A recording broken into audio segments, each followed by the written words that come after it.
Mateo capítulo 6, empezamos en el 25. Por tanto os digo, no os afanéis por vuestra vida, que habéis de comer o que habéis de beber, ni por vuestro cuerpo, que habéis de vestir. ¿No es la vida más que el alimento, y el cuerpo más que el vestido? Mirad las aves del cielo, que no siembran, ni siegan, ni recogen en graneros, y vuestro Padre Celestial las alimenta. ¿No valéis vosotros mucho más que ellas? ¿Y quién de vosotros podrá, por mucho que se afane, añadir a su estatura un codo? Y por el vestido, ¿por qué os afanáis? Considerad los lirios del campo, cómo crecen, no trabajan ni hilan. Pero os digo que ni aun Salomón, con toda su gloria, se vistió así como uno de ellos. Y si la hierba del campo que hoy es y mañana se echa en el horno, Dios la viste así, ¿no hará mucho más a vosotros, hombres de poca fe? No os afanéis pues diciendo qué comeremos o qué beberemos o qué vestiremos, porque los gentiles buscan todas estas cosas, pero vuestro Padre Celestial sabe que tenéis necesidad de todas estas cosas. Mas buscad primeramente el reino de Dios y su justicia, y todas estas cosas os serán añadidas. Así que no os afanéis por el día de mañana, porque el día de mañana traerá su afán. Basta a cada día su propio mal. Gracias, Padre, por la misericordia. Toda la semana nos acompañó y empezamos esta rodeados de tu misma misericordia. Nos acostumbramos a ella, pero tú no estás obligado, Padre, a tener misericordia de nadie. Oh Dios, gracias, porque eres un Dios tan bueno. Pobres de nosotros, si tú nos fueras a dar lo que merecemos. Perdona los pecados cometidos en esta semana que no confesamos en su oportunidad. De seguro que son muchos pecados que tal vez ni supimos que lo eran, pecados de ignorancia, pecados ocultos. Límpianos, líbranos. A través de tu palabra, Padre, perfecciona tu obra en nosotros. Haznos aptos para participar de la herencia de los santos en luz. Que tu palabra sea de bendición para todos. En el nombre de Cristo. Amén. La semana pasada vimos algunas causas del afán y algunas soluciones. Vamos a ir más lejos. Vamos a ver más causas y más soluciones. El afán, si no se detiene, puede ser altamente destructivo. Aquí estamos leyendo desde el 25 hasta el 34, pero en realidad empezó a tocar este tema desde antes, donde habla aquí de no hacernos tesoros en la tierra, en el versículo 19. Y hay otros pasajes paralelos donde habla del mismo tema.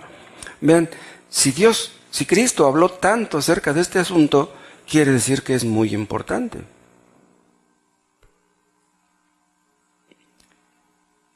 Hay una causa, no más bien una solución en el versículo 25.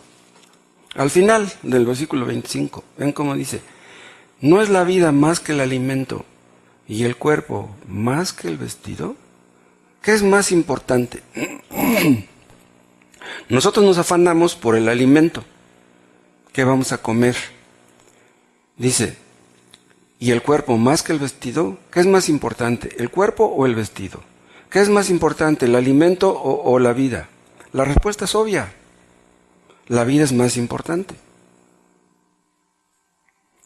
Eso se supone que todos lo entendemos, pero ¿saben qué pasa? Que cuando caemos en el afán, eso se nos borra la cinta, se nos olvida.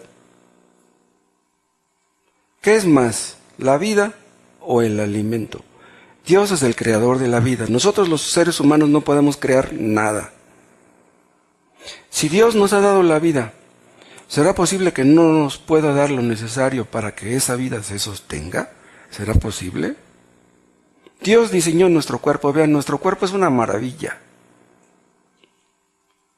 Ingeniería celestial. Nuestro cuerpo es algo increíble. Pues si Dios nos dio la vida, ¿es posible que no nos dé lo necesario para cubrir ese cuerpo? Si ya no nos dio ese cuerpo, ¿qué trabajo le cuesta darnos lo necesario para cubrirlo? Y vimos la semana pasada acerca de cómo Dios nos dice que debemos ver cómo las aves, Dios las alimenta y los lirios, como Dios los viste, Dios nos pone como ejemplos a los pájaros y a las flores para hacernos entender que si Dios cuida de ellos, con más razón cuidará de nosotros. Los pájaros y las flores no son hijos de Dios, nosotros sí. Entonces, ¿cómo es posible que dudemos de que nuestro Padre Celestial pueda suplir nuestras necesidades? El estrés es una cosa que, bueno, el estrés es una palabra que antes ni era conocida. Cuando yo era joven, yo nunca había escuchado esa palabra de estrés. Yo supongo que ahora todos los diccionarios de la Real Academia traen su significado. Y hay un montón de personas que le achacan al estrés todos sus problemas emocionales, mentales, de muchos tipos. Pero vean, aquí habla de las aves. Las aves salen y buscan su alimento. ¿Ustedes creen que las aves se estresan? Las aves cantan, son felices. Si Dios las alimenta a ellas, que no son hijos de Dios, ¿será posible que nos deje morir de hambre? Si dudamos que Dios pueda suplir nuestras necesidades, eso es una ofensa a Dios. La ansiedad es una ofensa. Además es innecesaria, no tiene sentido, es inútil.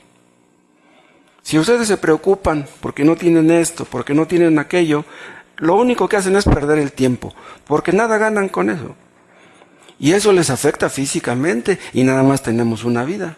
Entonces, si tu vida se acorta por el estrés, por el afán, por la preocupación, fíjate lo que está sucediendo.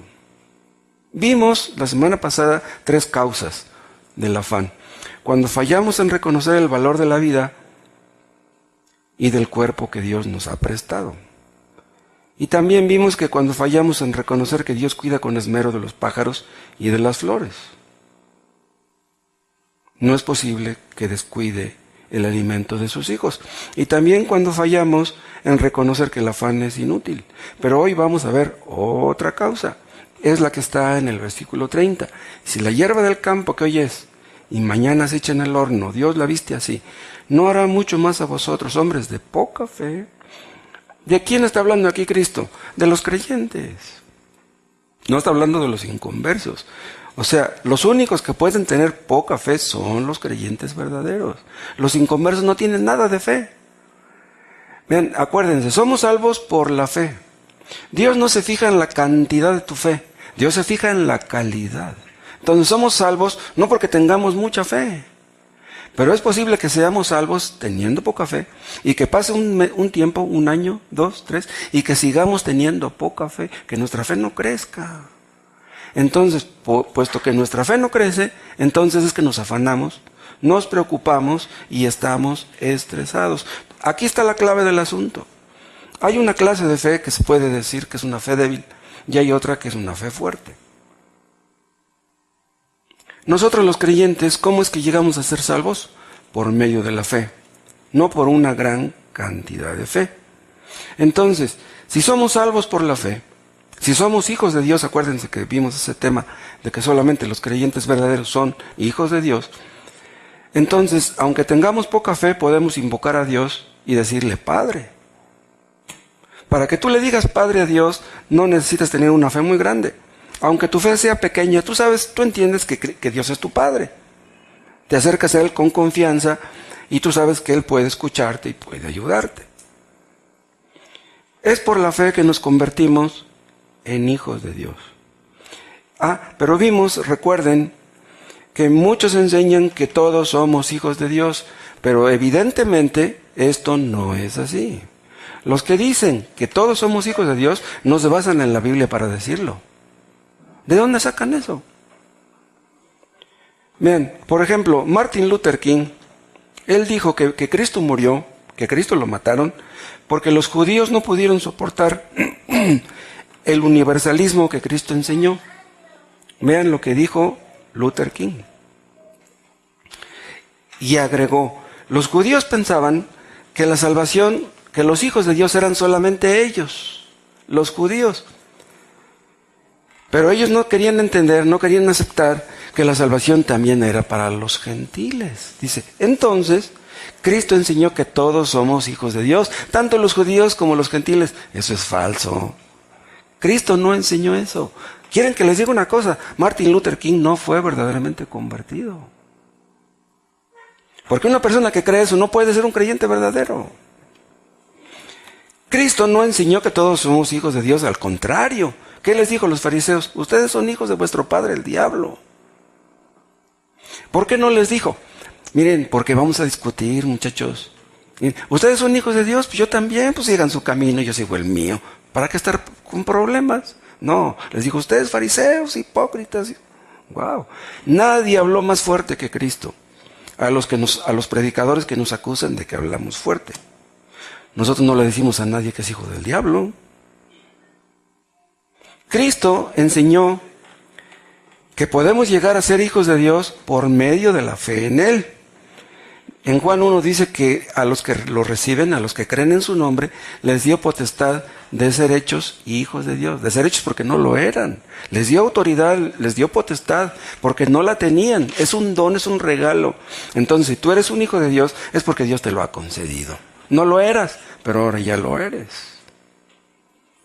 La poca fe es la causa del afán o una de ellas. ¿Cuándo es? Cuando un cristiano tiene poca fe. Vean algo aquí mismo en Mateo, en el capítulo 8.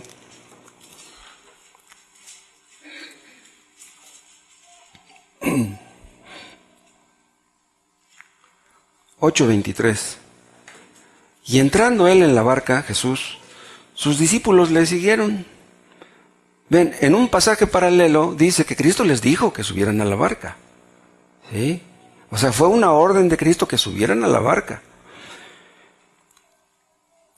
Jesús les dijo, sígueme. No, entrándole en la barca, sus discípulos le siguieron. Y aquí, que se levantó en el mar una tempestad tan grande que las olas cubrían la barca, pero él dormía. Y vinieron sus discípulos y le despertaron diciendo, Señor, sálvanos que perecemos. Vean, ellos no estaban preocupados por Cristo. Ellos decían, pues él es hijo de Dios, ¿cómo se va a ahogar? Pero nosotros sí nos vamos a ahogar. Sálvanos, dice, que perecemos. Él les dijo, ¿por qué teméis, hombres de poca fe? Vean, con esta actitud ellos demostraron que tenían poca fe. No que no la tenían. Lo que pasa es que la que tenían era muy poca. Ellos eran creyentes verdaderos, porque si no hubieran tenido poca fe, no hubieran sido creyentes. Entonces, vean, despertaron a Cristo, él estaba dormido. ¿Por qué lo despertaron? Lo despertaron porque creían que podía ayudarles. Estaban en problemas, entonces lo vamos a despertar para que nos ayude. Pero vean, ya antes de esto, habían visto a Cristo sanar al leproso. Vieron también cómo sanó al siervo del centurión, que era paralítico. Y también vieron que sanó a la suegra de Pedro, que estaba enferma en cama con fiebre, una fiebre muy alta. Entonces, si ya habían visto a estas alturas estos milagros, ¿por qué no creían que pudiera calmar la tempestad? ¿Por qué no lo creyeron? Si tenía poder sobre la enfermedad, ¿no tendrá poder también sobre la naturaleza? ¿Será posible que nos dijo que nos subiéramos a la barca y ahora va a dejar aquí que nos muramos ahogados? No puede ser. Un creyente tiene poca fe. ¿Saben cuándo? Cuando no puede relacionar su fe a una necesidad específica. El asunto es que en esa necesidad que tú tienes, crisis, aflicción, necesidad, enfermedad, puedas poner en práctica esa fe que ya tienes. Pero ¿de qué sirve que digas tú que tienes fe si te dejas llevar por el pánico? Entonces, la fe que dices tener, ¿en dónde está? Hay personas, hay creyentes que están bien seguros de que son salvos, están seguros de que son hijos de Dios, pero que cuando tienen dificultades, como las que les acabo de mencionar y otras, se abaten, se afanan, se angustian y dicen, ¿Dios me ayudará? ¿Qué quiere decir esto? Que son creyentes tal vez, que tienen fe, pero no la usan, no la ponen en práctica. Entonces no pueden salir del hoyo. Una persona puede estar así sumida en una aflicción, en un hoyo, sentir que no sale del hoyo meses y semanas, mucho tiempo. Pueden creer que Cristo murió en la cruz por sus pecados. Pero cuando están pensando, mis hijos necesitan esto, ya viene la entrada a las clases, ya viene el pago de la renta, ¿cómo le voy a hacer para sacar adelante a mis hijos? Se les borra la cinta, se les olvida todo lo que han aprendido. Las cosas que han recibido de Dios, como si no las hubieran recibido. Y es que están dudando entonces que Dios pueda sacarlos de ese problema. Es lo que pasó exactamente con estos discípulos cuando la tempestad amenazaba con echar la barca por destruir la barca, ¿no? Y quitarles la vida. No creyeron en el fondo que pudiera calmar la tempestad. El apóstol Pedro vio que el viento rugía, el viento soplaba fuertemente. Vean, la realidad puede llegar a verse como formidable. Un creyente puede llegar a tener un problema tan fuerte que pueda decir, no creo que Dios me vaya a sacar de eso. ¿Cómo le va a hacer Dios? Yo ya analicé bien mi problema y yo no veo cómo podrá Dios ayudarme. Pedro ya había visto muchos milagros, pero también en ese momento se le olvidó. Y eso quiere decir que un creyente se puede dejar dominar por las circunstancias. En lugar de que nosotros las dominemos a ellas, dejamos que ellas nos dominen a nosotros. ¿Saben qué? Que vemos nuestras vidas en compartimentos separados. Dios puede ayudarme aquí, Dios puede ayudarme acá, pero en esto no creo que pueda. ¿Será posible eso? Que Dios te pueda ayudar en esto y en esto y en esto no. ¿En qué clase de Dios crees tú? Y una persona que llega a esa conclusión, Dios no quiere ayudarme en este asunto, bueno, entonces yo voy a arreglar este asunto por mi cuenta. Como yo he estado orando durante unos días y no veo que Dios me saque del hoyo, entonces yo me voy a encargar del asunto. ¿Qué vas a hacer? Te vas a precipitar, te vas a meter en problemas que en lugar de solucionar los que ya tenías, vas a aumentar otros más. Nada ganas con eso. ¿Se acuerdan de los israelitas? Parecía improbable, humanamente imposible que salieran de Egipto. Pero Dios les mandó un libertador y lo capacitó para hacer milagros y para que los sacara de Egipto. Pero ¿se acuerdan por dónde los llevó Dios? Dios los llevó por un lugar donde estaba aquí una montaña y acá estaba otra y aquí estaba el mar. Dios les dijo que fueran exactamente por aquí. Y cuando estaban aquí, ya para cruzar el mar, voltean hacia atrás y ven que vienen los egipcios con el ejército para matarlos. ¿Y se acuerdan de lo que le dijeron a Moisés? ¿Para qué nos sacaste de Egipto? Para matarnos de aquí, para matarnos aquí en este lugar. Se quejaron de Moisés, se quejaron de Dios. Se les borró la cinta de todos los milagros que habían visto cuando las plagas. ¿Y qué pasó ya después cuando cruzaron el mar? Entraron en el desierto, ¡pum!, no encuentran agua. Y luego más adelante no encuentran qué comer. Y otra vez se ponen en contra de Moisés y empiezan a murmurar en contra de Dios. Se les olvidó todo lo que habían visto en Egipto, todos los milagros y señales que habían visto.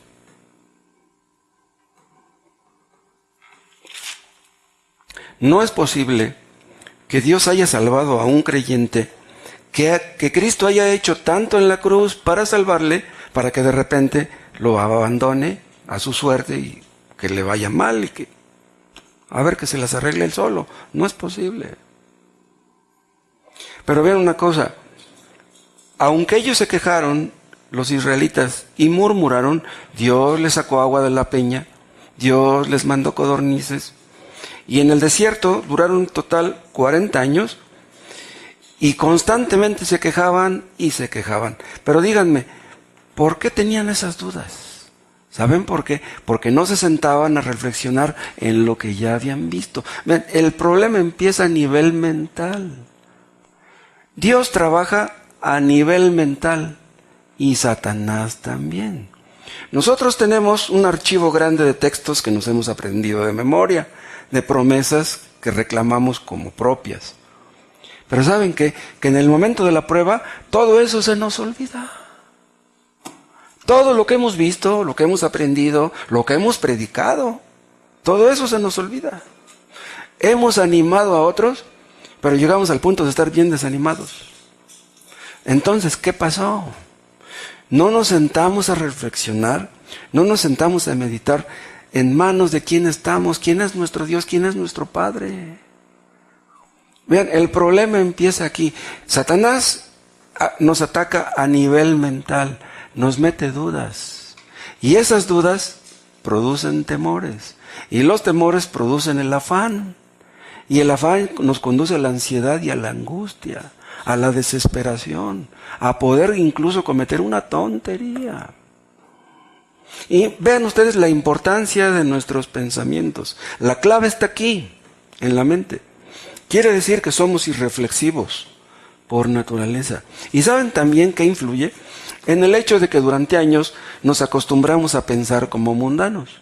Entonces, yo les he comentado, yo pienso que yo fui convertido más o menos a los 40 años.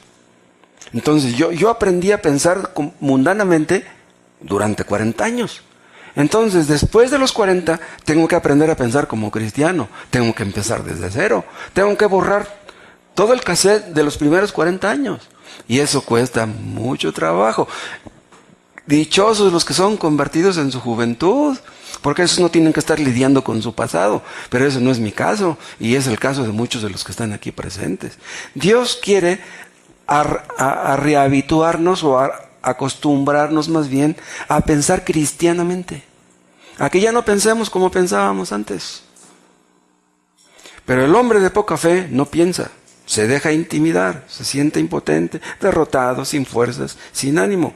Hay personas que son muy animosas, que son muy optimistas, pero que son inconversas. Esas personas, ¿qué se ganan con ser optimistas? Con ser entusiastas. Dios no está con ellos. O sea, Dios no va a estar contigo porque tú seas optimista. La persona más optimista, escuchen, llega el momento en que se vuelve bien pesimista. La persona más animada llega el momento en que se desanima, una tras otra, un problema con un hijo, un problema económico, uno de una enfermedad, se te junta todo y dices, no, ya no puedo. Estoy hablando de los optimistas y inconversos. Pero un creyente no es un inconverso. Entonces, Dios quiere que usemos nuestra situación, nuestra circunstancia, nuestra situación difícil, para que aprendamos a pensar como cristianos. Dios nos mete en la escuela, Dios nos obliga a aprender.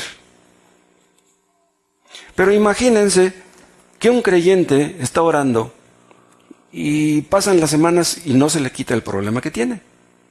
Entonces dice, ¿qué pasará con Dios? Yo estoy orando y Dios no me ayuda. ¿Cómo le haré? Como que veo que Dios no quiere sacarme del problema, entonces yo tengo que hacer algo. Vean, cuando una persona actúa de esa manera, ya no está actuando como cristiano. Ya está actuando como un pagano. Exactamente así le hacen los inconversos. Un inconverso tiene 2 hijos y de repente ya su mujer queda embarazada y dice, no, ¿cómo le haré para mantener? Pues aunque sea voy a vender marihuana, voy a comprar chueco, yo tengo que sacar dinero, yo tengo que mantener a mi hijo. Pero un cristiano obviamente no puede pensar así. No, pues voy a aceptar esa chamba que me ofrecieron, no es muy recomendable que digamos, pero pues ¿qué puedo hacer? Mis hijos necesitan dinero. Pero los creyentes debemos pensar y meditar constantemente que el creador del universo es nuestro Padre. Es el creador del universo, es nuestro creador, Él nos formó y Él nos dará lo necesario para que saquemos adelante a nuestra familia. Están en Mateo todavía, vean el capítulo 6, y van el 31, dice, no os afanéis pues diciendo qué comeremos o qué beberemos o qué vestiremos. Dice el 32, porque los gentiles buscan todas estas cosas. ¿Quiénes son los gentiles? Los paganos, los inconversos. ¿Detrás de qué andan los gentiles, los inconversos? Detrás de la comida, detrás de la bebida, detrás de la ropa, detrás de los lujos, detrás de las comodidades. Eso es lo que les importa. Las cosas espirituales no les importan. Ahora, ¿es malo que los gentiles atiendan a su familia? ¿Es malo que los inconversos se preocupen por sacar adelante a su familia? No, pues tienen que hacerlo. Tienen que mantener a sus hijos. Tienen que darles lo mejor si pueden. Pero ¿de qué sirve que se afanen por las cosas de sus hijos y a Dios ni lo toman en cuenta?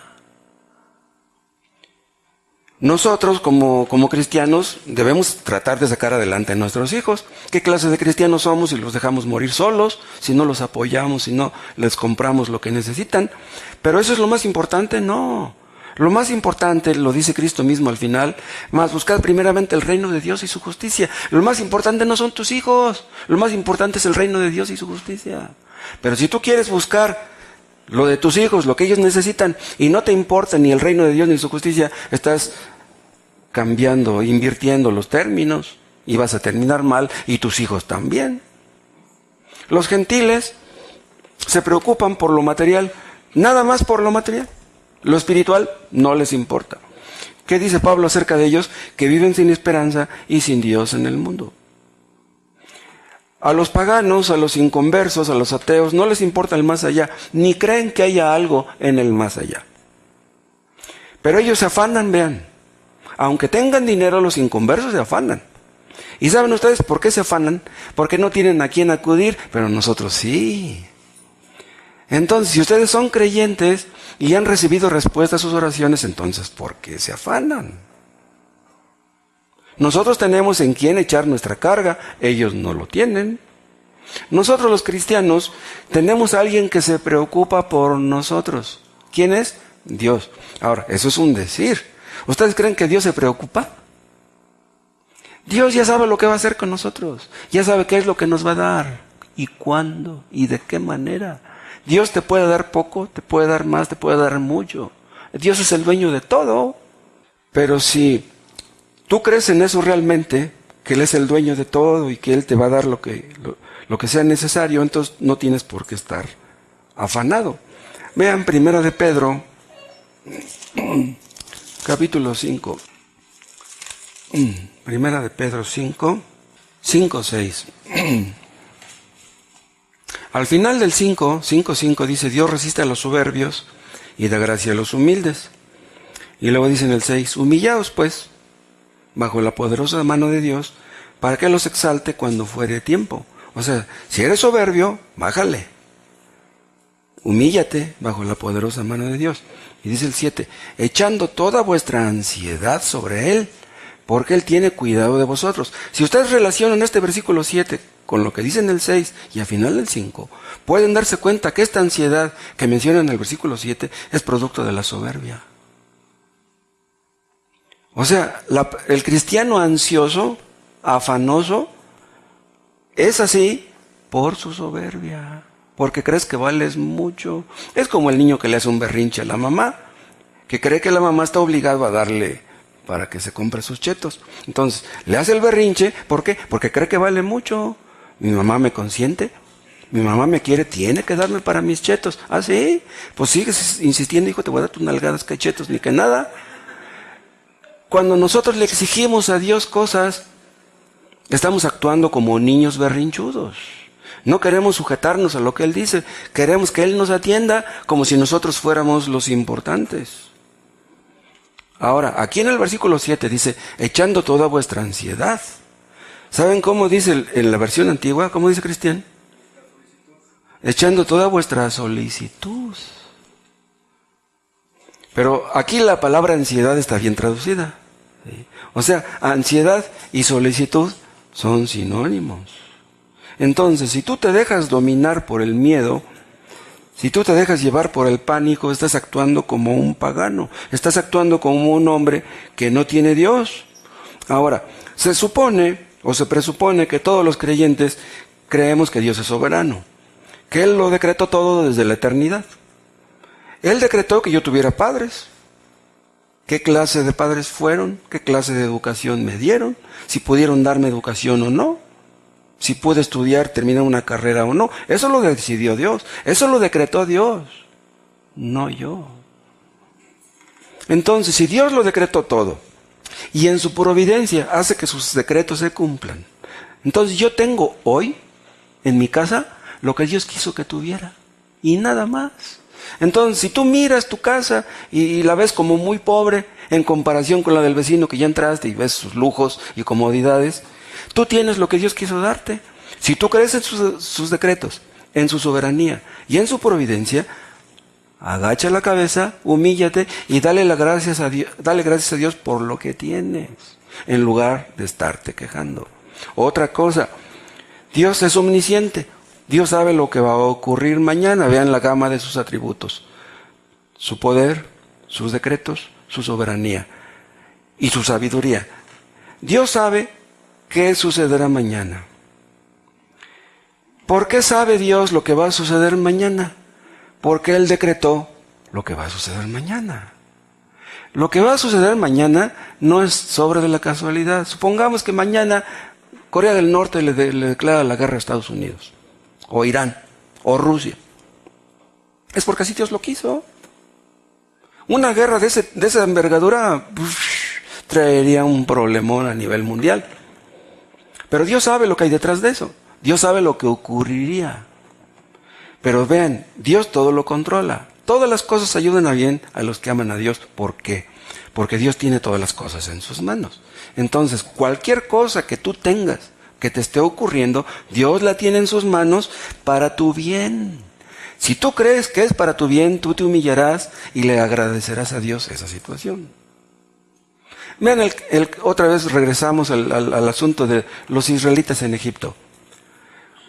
Ellos no se olvidaban del Dios verdadero. ¿Cuántos años estuvieron en Egipto los israelitas? Más de 400. Imagínense 400 años aprendiendo. 400 años como esclavos. ¡Wow! Esa fue una humillación tremenda. Pero díganme, ¿no estaba todo bajo el control de Dios esos 400 años? ¿No Dios mandó ahí a José? ¿No Dios después les mandó a Moisés? O acuérdense de cuando los paganos querían destruir a los israelitas. Cuando Mardoqueo, ¿sí? Ustedes han leído el libro de Esther, cuando Amán quería matar a Mardoqueo. Y Esther era la reina, ¿se acuerdan? ¿Qué hubiera sucedido si aquellas personas hubieran matado a todos los israelitas? ¿Qué hubieran pasado? Hubieran sido exterminados y Cristo ya no hubiera venido al mundo. No era posible que Dios permitiera que se saliera con la suya Mardoqueo. Mandó construir una horca muy alta de 40 codos. 4 por 3, 12. 12 metros de alto, una horca. ¡Wow! ¿Y en qué terminó la horca? En esa horca terminó muerto Mardoqueo. Amán, perdón. La construyó para matar a Mardoqueo. Pues en esa misma horca murió a él. Dios hizo eso. Y si Dios puede hacer semejantes cosas, ¿por qué tenemos que afanarnos? En el momento en que ustedes estén afligidos con un grave problema, mediten en estas cosas. Mediten en lo que han leído, en todo lo que han aprendido a través de los años. Ahora, el problema entonces pues está en la poca fe. Los cristianos quisiéramos tener mucha y no poca. ¿Cómo podemos llegar a tener mucha fe? Bueno, debemos orar. Debemos ser vigilantes, debemos ser obedientes, debemos usar la cabeza, debemos meditar, debemos reflexionar, debemos pensar como piensan los cristianos. Esa es la solución del gran problema. La solución empieza aquí, el problema empieza aquí y la solución también. Vean, el problema empieza en la mente. Pero ya después, cuando tú tienes en tu mente un problema por mucho rato, cuando te detienes a meditar en el problema, de ahí pasan las emociones.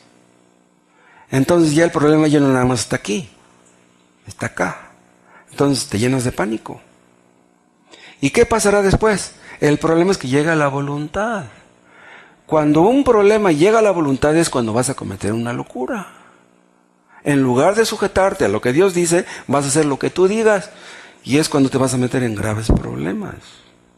Nuestro Padre Celestial, dice el Señor Jesús, sabe que tenemos necesidad de estas cosas, de comida, de vestido y ¿de qué más? De todo lo que necesitamos para nuestra familia. Pero no solamente lo sabe, Él tiene poder para suplir todo lo que necesitamos. Recuerden otra vez el caso de los israelitas. 40 años que estuvieron ellos en el desierto, Dios suplió sus necesidades, nada les faltó. ¿Ya han leído el texto que dice que su vestido no se envejeció? Con la misma ropa que salieron de Egipto, llegaron al río Jordán. 40 años les duró esa ropa. Imagínense una persona usando la misma ropa durante 40 años, eso fue un milagro.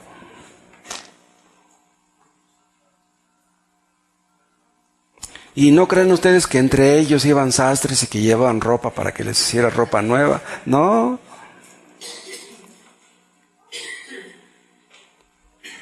Cuando estaban junto al mar, acusaron a Moisés, dice, para matarnos Dios nos sacó de Egipto, dice, por eso nos trajo a matarnos aquí. Pero es una locura. Si Dios hubiera querido matar a los israelitas, ¿por qué no los mató en Egipto? Que tenía que matarlos ahí en el mar o en el desierto. Pero vean ustedes qué pensamientos tan malvados, tan perversos. ¿Será posible que Cristo nos haya salvado, nos haya perdonado y luego nos va a dejar morir de hambre? ¿No vamos a tener para comer mañana? ¿Será posible eso? La preocupación impide que veamos las cosas con objetividad. Es el asunto.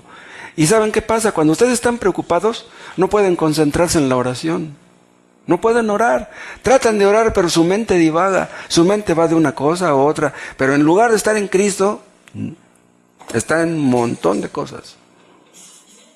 Acuérdense de ese texto hoy de Romanos 8:32 que dice, si Dios no escatimó a su propio Hijo, antes le entregó por todos nosotros, ¿cómo no nos dará también con Él todas las cosas?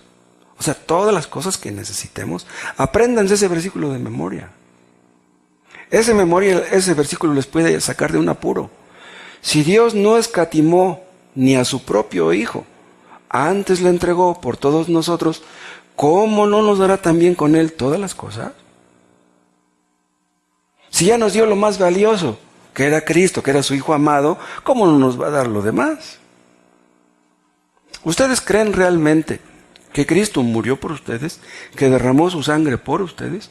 Aquí el asunto ya no es que crean que derramó su sangre por los pecadores, no. ¿Crees que murió por ti?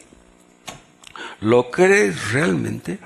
Piensa en Él, piensa en Dios, piensa en su carácter, piensa en su bondad, en su poder, en su misericordia, en su compasión. Piensa en su fidelidad. Fidelidad, Él no miente. Y cuando tú estás pensando en la clase de Dios, que es el Dios de la Biblia, nuestra fe crece. Nuestra fe crece cuando pensamos en esas cosas.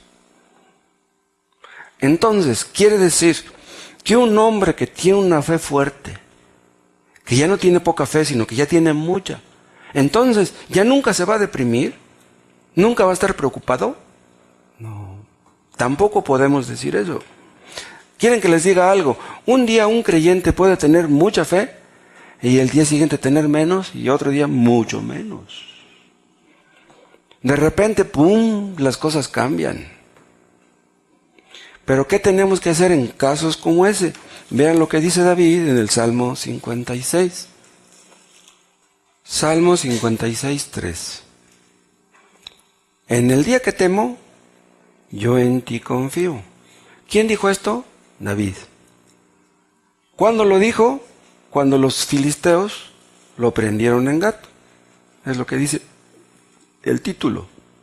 Vean, el rey David tenía muchos soldados de élite, que eran sus guaruras, ejércitos bien entrenados.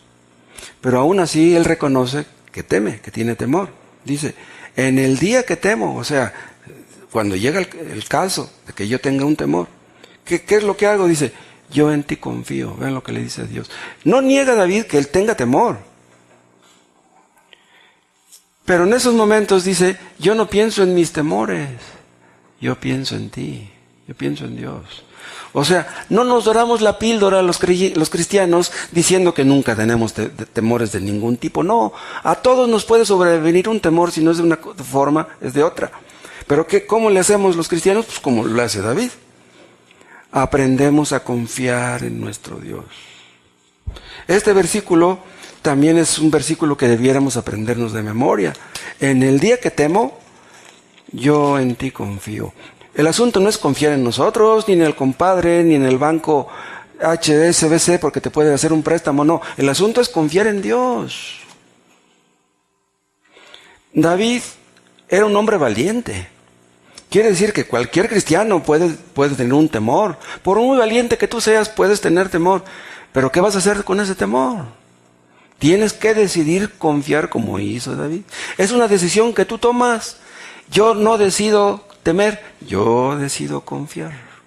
Entonces, ¿qué es lo que hacía David? En lugar de poner su mente en el problema, ponía su mente en su Dios, que era todopoderoso. Cuando nosotros aplicamos nuestra fe a la necesidad precisa, a la circunstancia actual, ¿saben qué? Es cuando crece.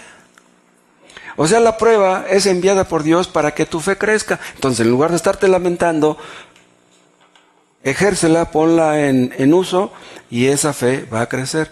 La fe es un músculo. Si ustedes no usan un músculo, ¿qué pasa con ese músculo? Se atrofia y se debilita. ¿Sí? Deberían de ver el mío, que está bien. ¿Sí? Entonces, ustedes tienen el músculo, la fe fuerte, porque la usan, porque la ponen en práctica. Eso no quiere decir, vean, que los cristianos huyamos de la realidad. Yo les dije hace rato, los cristianos no nos doramos la píldora, ni tampoco huimos de la realidad. No, enfrentamos la realidad. Somos los únicos que realmente enfrentamos la realidad. Los ateos no lo hacen. Los ateos meten la cabeza en el agujero, como el avestruz. Creen que no hay peligro porque no lo ven. El hecho de que tú no veas a Dios, eso no quiere decir que no exista. ¿Sí? Tú dudas de su existencia porque a ti en el fondo te convendría que Dios no existiera. Te convendría que no existiera el infierno. Pero eso no niega que Dios existe y el infierno también. Los cristianos no huimos de la realidad. Les decimos al pan, pan y al vino, vino. Vean el Salmo 42. 42:3, vean lo que dice Coré. Fueron mis lágrimas mi pan de día y de noche. ¿Por qué quiso Dios que Coré registrara estas palabras? ¿Que los cristianos no lloramos? Claro que lloramos, y a veces lloramos un montón. Y dice, fueron mis lágrimas mi pan. O sea que ni podía comer de lo que se alimentaba era de sus mismas lágrimas.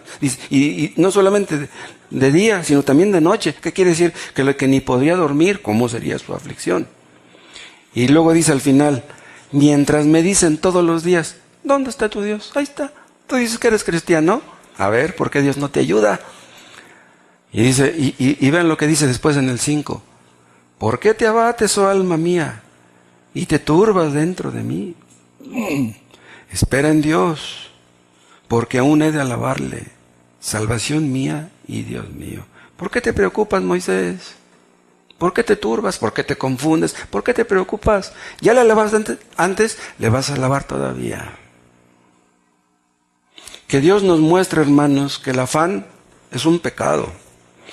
El afán es un pecado que debemos confesar, que debemos abandonar, que debemos mortificar. Guerra contra el afán. Los cristianos tenemos la obligación de estar contentos, de gozarnos en Cristo. Le dijeron a Jairo, ¿se acuerdan? Ya iba Jesús caminando, la iba a sanar porque estaba enfermita su hija. Y salieron unos de sus criados a recibirle y le dijeron, dice, tu hija ha muerto. Ya no molestes más al maestro, pues ya se murió tu hija. ¿Y qué le dijo Cristo a Jairo? Dice, no temas, cree solamente. Yo la iba a sanar, ya permití que muriera, yo la voy a resucitar. Dice, tú no temas. Si yo la puedo sanar, ¿no la puedo resucitar? Si yo soy Dios, que yo todo lo puedo hacer.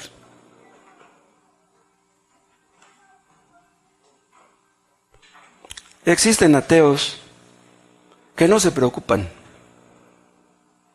paganos que no se afanan. ¿Saben qué hacen para enfrentar sus afanes y sus problemas y sus necesidades, sus luchas? Hacen concha. La concha no es una virtud cristiana. La concha es una virtud pagana, entre comillas virtud, porque no es virtud. Nosotros no hacemos concha, ni tampoco nos resignamos, no. Los cristianos no somos resignados. Los cristianos somos agradecidos con nuestro Dios. Pero pues los ateos viven a la ligera. ¿Saben por qué? Porque no creen que hay un más allá, no creen que Dios exista. No le dan importancia a la vida porque para ellos dicen, vamos a gozar de la vida, vamos a disfrutar. Ellos no saben para qué vinieron al mundo. Ellos no entienden que van a darle cuentas a Dios. En el momento que estemos afligidos debemos hacer lo que dice aquí Coré. Hablémonos a nosotros mismos. ¿Por qué te preocupas, Moisés? Tú les has predicado a los demás que Dios es todopoderoso. A ver, ¿crees realmente que tu Dios es todopoderoso? Pues a ver, demuéstralo. Es posible que yo voy y aconsejo a personas que tienen problemas y luego cuando yo estoy en problemas estoy esperando que alguien venga y me consuele o alguien que me aconseje, alguien que me apapache. En el momento que estemos afligidos, hay otra cosa que debemos hacer. En lugar de estar pensando en nuestros errores pasados, debemos meditar en Cristo y en su gracia y en su poder. ¿Por qué? Porque si ustedes están pensando, a lo mejor este problema que tengo es por mis errores pasados, olvida tus errores pasados. ¿Qué ganas con estar pensando en los errores pasados? Ve tu realidad presente, enfrenta tu realidad. Piensa en Dios y en su carácter. Los paganos no quieren enfrentarse a la realidad. Estos sufrimientos que tengo son por causa de mis errores como padre, por mis errores como esposo. Por eso tantos hijos regados que tengo, ¿cómo puedo yo ser cristiano? ¿Cómo puedo yo ser feliz? Olvídate de tu pasado. Arrepiéntete de tu pecado presente. Obedece a Dios hoy. Dios te perdonará todos tus pecados que hayas cometido. Imagínese cómo se sentirá un hombre que tiene hijos regados por todas partes y que no los ve, que no los apoya. ¿Cómo se sentirá? Y luego malgasta el dinero y anda en la droga. Pobre persona, ¿cómo puedes salir del hoyo? Dios te va a perdonar, olvida tu pasado, entrégale tu vida a Cristo, Dios te perdona y de aquí en adelante vas a vivir una vida nueva. Los inconversos se afanan y en un sentido cuando se afanan pues están en su papel, debieran afanarse, es más, debieran ponerse a llorar si comprendieran su realidad. Pero nuestro Padre, nosotros los que tenemos a Dios como Padre, entendemos que Él sabe qué es lo que necesitamos. Y Él nos va a dar lo que necesitamos cuando a Él le parezca conveniente y nos va a dar lo que necesitemos. Satanás es bien astuto. Nos quiere meter en la cabeza la idea de que si estamos ansiosos o afanados, tenemos motivos para estarlo. Eso es lo que hace. Pero saben que no hay ningún motivo para que estemos preocupados. Aunque los cimientos del mundo fallen, aunque este mundo entero empiece a temblar, los creyentes tenemos que levantar la cabeza. Aunque venga la gran tribulación, tenemos que levantar la cabeza porque nuestra salvación se acerca. Los cristianos debemos aprender a pensar teocéntricamente. ¿Qué quiere decir esto? Teniendo a Cristo como centro, a Dios como centro. Todas las cosas son de Él. Todas las cosas le pertenecen. Todas están bajo su control. Todo gira alrededor de Él. ¿Quién está en el trono? Nuestro Padre. Vean ustedes el Salmo 73. 73:21. Dice Asaf, se llenó de amargura mi alma y en mi corazón sentía punzadas. ¿Por qué dice? ¿Por qué dice que se llenó de amargura su alma? Tienen que leer todo el texto, todo el Salmo. Y vean lo que dice en el versículo 3. Vean el 2. En cuanto a mí, casi se deslizaron mis pies. Por poco resbalaron mis pasos. Porque tuve envidia de los arrogantes, viendo la prosperidad de los impíos. Vean. ¿Por qué a los malvados les va bien? Porque hay tanta gente perversa que tiene tanto dinero, que están sanos, que nada les falta. Y dice el 4, porque no tienen congojas por su muerte, ni piensan en su muerte. Dice, su vigor está entero. No pasan trabajos como los otros mortales, ni son azotados como los demás hombres. Por tanto, la soberbia los corona. Se cubren de vestido de violencia, los ojos se les saltan de gordura, logran con creces los antojos de su corazón, se mofan y hablan con maldad de hacer violencia, hablan con altanería, ponen su boca contra el cielo y su lengua pasea la tierra. Esto es lo que hacen los ateos millonarios. Los millonarios se burlan de Dios y se burlan de los cristianos. Y por eso dice acá en el versículo 23, se llenó de amargura mi alma. Porque a estos hombres malvados les va bien y yo que soy cristiano, a mí me va mal. Yo no tengo dinero, yo quisiera comprarle a mi esposa esto y no tengo dinero. Pero vean lo que dice en el 22. Tan torpe era yo que no entendía. Era como una bestia delante de ti. Vean, cuando nos preocupamos los cristianos, somos como animales. Estamos actuando como animales. ¿Por qué se preocupan los animales? Pues por la comida, por las croquetas, por el hueso. Y vean, ¿quién dijo estas palabras del 22? Tan torpe era yo que no entendía. Lo dijo un cristiano. O sea, los cristianos podemos llegar a ser tan torpes que estamos cerca de sentir amargura porque los demás tienen dinero y nosotros no. Quien reina, quien controla el universo es nuestro Dios. No es Satanás, no es la casualidad. Por último, déjenme decirles esto. Tenemos que aprender cuáles son las prioridades correctas. Vean en el versículo Mateo 6.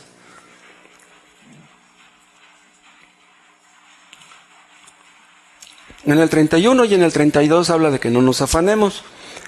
Ahora vean el 33, dice Mateo 6:33. Mas buscad primeramente el reino de Dios y su justicia, y todas estas cosas que necesitan os serán añadidas. ¿Qué es lo que debemos buscar primeramente? El reino de Dios y su justicia. Vean, primeramente habla de que es algo prioritario. Eso no quiere decir que Dios está en contra de que tú busques los alimentos para tus hijos, o que busques progresar en tu trabajo. Dios no está en contra de eso. Pero si te afanas por tu trabajo, debes buscarte primeramente buscar el reino de Dios y su justicia. Lo más importante es el reino de Dios y su justicia. Pero los inconversos buscan primeramente lo que necesita su familia y ya después se preocupan por las cosas de Dios. Dice que se preocupan. Entonces los inconversos tienen un orden de prioridades defectuoso, incorrecto. Los creyentes debemos poner a Dios primero. ¿Qué debemos buscar primero? El reino. ¿Y qué cosa quiere decir buscar el reino? Ya vimos el Padre Nuestro. ¿Se acuerdan? Una de las peticiones se dice, venga tu reino. Para que podamos decirle a Dios, venga tu reino, quiere decir que nosotros nos hemos ya sujetado a ese reino. Entonces, solamente los creyentes pueden decir, venga tu reino. El reino es cuando Cristo es obedecido por las personas. Predicamos el Evangelio y queremos que la gente se someta a Él. Cuando una persona se somete a Cristo, entra en el reino. Cuando una persona nace de nuevo, entra en el reino. ¿Se acuerdan que Cristo le dijo a Nicodemo? Que no nace de nuevo, no puede ver ni entrar en el reino. Entonces, cuando dice aquí, buscar primeramente el reino, no dice que debemos buscar la salvación, porque está hablando a creyentes. ¿Entienden? Entonces, cuando dice debemos buscar primeramente el reino, no quiere decir esto. Lo que quiere decir es que debemos buscar primeramente la santificación. Vean, los inconversos, ¿qué es lo que necesitan? La justificación. ¿Por qué? Porque son culpables delante de Dios. Entonces necesitan ser justificados. ¿Cómo somos justificados? Por la fe. Nada más por creer en Cristo. Entonces, tú crees en Cristo y eres justificado. Pero después de ser justificado, empieza el proceso de santificación. Solamente pueden ser santificados los que ya fueron justificados. Entonces, cuando Cristo dice, mas buscad primeramente el reino de Dios, está diciendo, busquen primeramente la santificación. Y todo lo demás les será añadido. Pero vean, hay inconversos que buscan la santificación, pero que no tienen la justificación. No se puede eso. Tú no puedes dejar el pecado, no puedes ser santificado hasta que seas perdonado. ¿Cuándo cuando una persona crece en santidad? Cuando ya fue perdonada. Entonces, cerciórense ustedes de que ya Dios los perdonó. Cerciórense de que ya sus pecados fueron perdonados. Entonces podrán entrar en este proceso de santificación. De nada sirve que ustedes quieran dejar un pecado. Si no han sido perdonados, ustedes no pueden dejar ningún pecado realmente. Los testigos de Jehová se jactan de que no fuman, de que no toman, de que no adulteran, de que... ¿Y qué dice Cristo acerca de esas personas? En realidad, los testigos de Jehová no son cristianos. Y pregúntenle, ellos mismos dicen que no lo son. Para ser cristiano tienes que obedecer a Cristo. Y para que tú obedezcas a Cristo tienes que creer que Cristo es Dios. Ellos no creen en eso. No son cristianos. Entonces, ¿cómo pueden ser santificados? Imposible. Buscad primeramente, no nieguen la importancia de la familia. Vean, nadie ama realmente a su familia más que un cristiano. Los cristianos creemos que nuestros seres queridos son verdaderamente queridos. Esa no es una palabra. Vean, aún los ateos dicen, no, mi familia son mis seres queridos. ¿Eres querido? Andas de coscolino con otras mujeres y dices que tienes tus seres queridos. No, hombre. Los seres queridos son los hijos de los cristianos. Un padre cristiano aprende a amar a sus hijos. Una madre cristiana aprende a amar a sus hijos. Pero los paganos nomás viven para sus hijos. Lo único que les importa son sus hijos. Pero Dios no les importa. No hay esperanza para ellos. A menos que te arrepientas. ¿Qué es lo que buscan ellos primeramente? Su familia. Que nada les falte a ellos.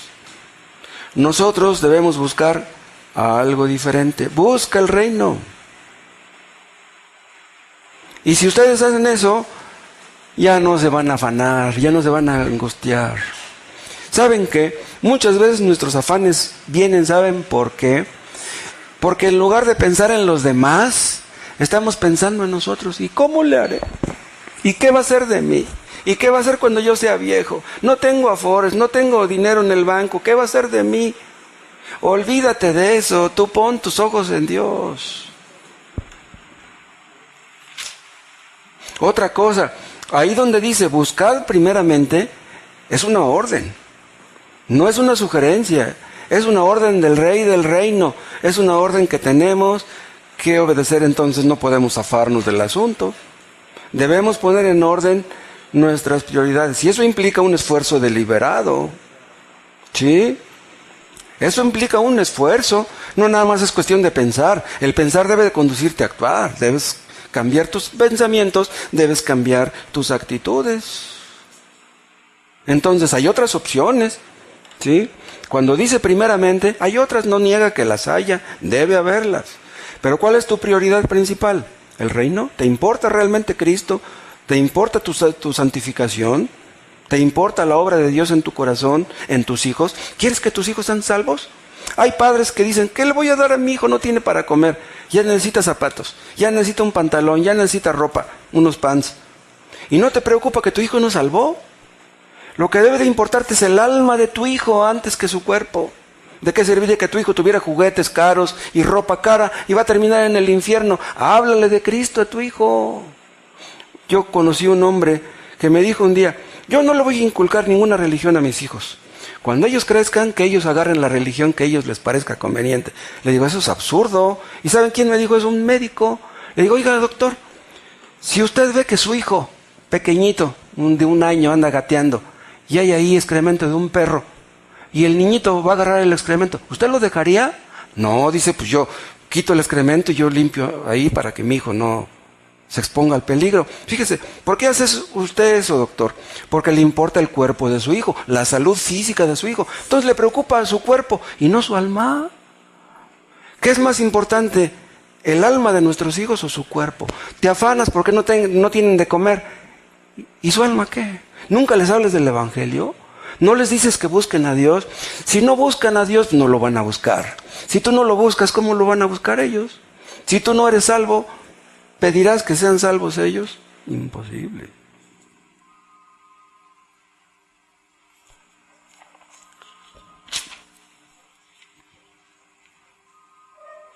Lo que debemos buscar, primeramente, es el reino de Dios y su justicia.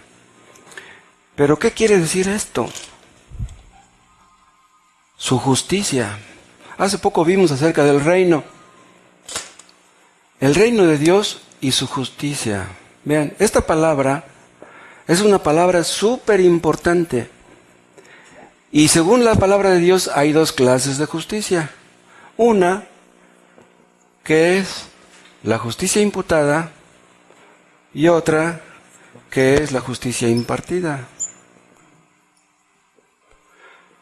¿Saben cuál es la diferencia entre estas dos palabras? La justicia imputada es la justicia que Dios nos imputa por creer en Cristo, nos atribuye. Dios nos pone la justicia de Cristo a nuestra cuenta. ¿Cómo? Por la fe. En el momento que creemos en Cristo y nos arrepentimos de nuestros pecados, la justicia de Cristo es nuestra. O sea, somos tan justos como Cristo, como si hubiéramos obedecido a la perfección. ¿Qué hicimos para ello? Nada. Gratuitamente. Esta es la justicia imputada. Dichosos aquellos, bienaventurados aquellos a quienes Dios no imputa iniquidad.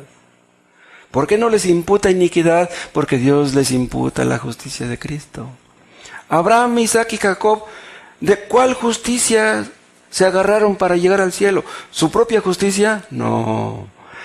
Abraham, Isaac y Jacob fueron salvos por la justicia de Cristo, porque ellos miraban adelante a la promesa de Dios que mandaría el Mesías al mundo a derramar su sangre en la cruz. Entonces, los patriarcas tuvieron la justicia imputada. Y todos los creyentes de Cristo para acá también somos salvos de la misma manera. ¿Y cuál es la justicia impartida? Esta es la santificación. ¿Sí? Es lo que la distinción que yo les hacía hace un rato. Entonces, recibimos las dos cosas. Esto lo recibimos gratuitamente. Y esto lo recibimos en parte gratuitamente y en parte con nuestra colaboración. Por eso dice, buscad, tú búscala. ¿Quieres buscar la santificación y no lees? ¿No oras? ¿No vienes al culto? ¿Cómo vas a tener esa santificación? La persona que más descuida esas cosas es la persona que no busca el reino de Dios y su justicia. El creyente necesita esto, el inconverso necesita esto. Entonces, ¿de cuál justicia está hablando Cristo aquí que debemos buscar? Ya lo vimos. Si ustedes quieren librarse del afán, tenemos que meditar en todo esto que hemos visto. Y además, en lugar de estar meditando en nosotros mismos, como yo les digo, aprendamos a meditar en otros. A nuestro alrededor hay personas que van rumbo al infierno, que tienen la soga en el cuello y no lo saben. Hay personas que han pecado tanto, que han cometido tantas barbaridades, que les hablan de Dios y se ríen, se burlan. Ya desecharon la idea de Dios, no quieren saber de Dios.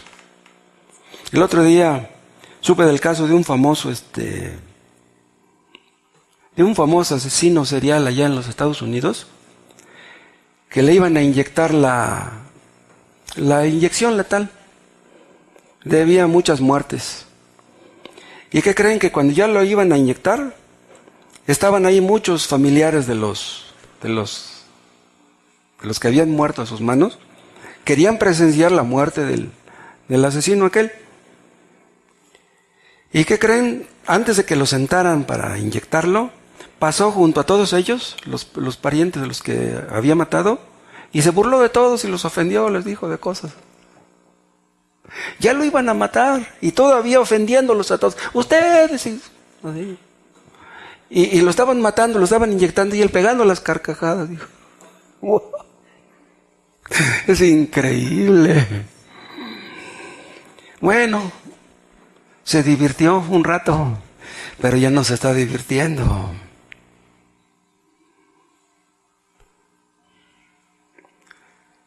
¿Cómo es posible que una persona se ríe de la vida, se ríe de la muerte, se ríe de todo, porque no sabe lo que le espera? Pero si supieran lo que hay más allá. Lo que debemos querer es que Cristo reine en otros. Pobre gente. ¿Cuántos terminarán mal? En México hay mucha impunidad, mucho crimen, mucha violencia, extorsión, fraude. Hay mucho pecado en México y mucha ignorancia, mucha idolatría, mucho fanatismo. Nada más pensaremos en sacar adelante nuestra familia, Nada más nos importa nuestra familia y ¿qué de esa gente?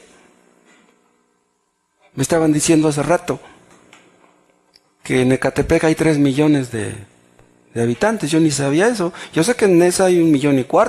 Imagínense, Ecatepec tiene más de lo doble. ¡Wow! ¿Qué va a ser? Y es el municipio más conflictivo, Ecatepec, y en segundo lugar Nesa. ¿Cómo ven? ¿Cómo usamos nuestro tiempo? ¿Cómo usamos nuestro dinero? Debemos buscar el reino primeramente antes que nuestro sueldo, antes que nuestro alimento. Lo más importante es el reino de Dios. Que Cristo sea conocido, que la gente se convierta, que deje su pecado y que sea salva. Nada hay más importante que eso. Pero si estamos ahí preocupados por nuestros hijos y por la renta y por el gas y por la luz, olvídense. Lo más importante es el reino. Que Dios reine, que muchos lleguen a ser salvos. ¿Saben ustedes por qué nos reunimos los viernes aquí para orar? Porque la obra de Dios no funciona sin oración. Una iglesia sin culto de oración no es iglesia y no puede salir adelante. ¿De qué sirve que yo predique? ¿De qué sirve que ustedes evangelicen si no oramos? La oración es una humillación, es el reconocimiento de que el poder está en Él. El predicador, ¿a quién puede salvar? No puede salvar a nadie. La predicación por sí sola no salva a nadie. El que salva es Dios, es el Espíritu Santo. Debemos orar por eso. Pero si no lo hacemos, entonces ¿cómo las almas van a dejar su pecado? No dejen de venir los viernes, otra vez les recuerdo, si pueden venir a orar, vengan a hacerlo. Hay personas que quieren ser bautizadas, que quieren, quién sabe qué, no vienen a la oración. Si no vienen a la oración es que no oran en su casa. Si no oran en su casa no son cristianos. Si no son cristianos, ¿por qué quieren ser bautizados? Hay otros que a la hora de la predicación se duermen. Pues si te duermes con la predicación, pues ¿cómo puedes decir que eres cristiano? Bueno, hay excepciones porque a lo mejor pues trabajaste muy duro el sábado y vienes bien desvelado. Pero no creo que ese sea el caso de todos los que se duermen. Creo que a ningún predicador se le duerme más que a mí. Dios no hace nada si no es por medio de la oración. Dios le dijo a Cristo, pídeme y te daré por herencia las naciones. Cristo tenía que pedirlas. Si Cristo tenía que orar, imagínense nosotros. Si ustedes vienen al culto, ¿a qué vienen? ¿Vienen a cumplir con un deber? ¿Ustedes creen que es gran ganancia, gran ventaja venir al culto? A lo mejor preferirían ni venir. A lo mejor vienen porque quieren calmar su conciencia. Ay, es que si no voy, luego me voy a sentir mal. Me van a regañar. Para que no me diga nada, voy al culto. Si tú haces eso, estás demostrando lo que hay en tu corazón. Busca la justificación y después Dios te enseñará a buscar la santificación. Pero si no tienes la salvación, si no tienes a Cristo, ¿de qué sirve que tengas todo? Aunque tuvieras tu refrigerador lleno, una despensa enorme, aunque tuvieras cajas ahí de papel higiénico y de servilletas y de sopa, ¿de qué te serviría tener todo? Una vez leí de un fulano que dice, tengo tanto dinero, dice, como para vivir 100 años sin trabajar. Pues ¿de qué sirve que tengas tanto dinero? No tienes a Cristo, estás perdido.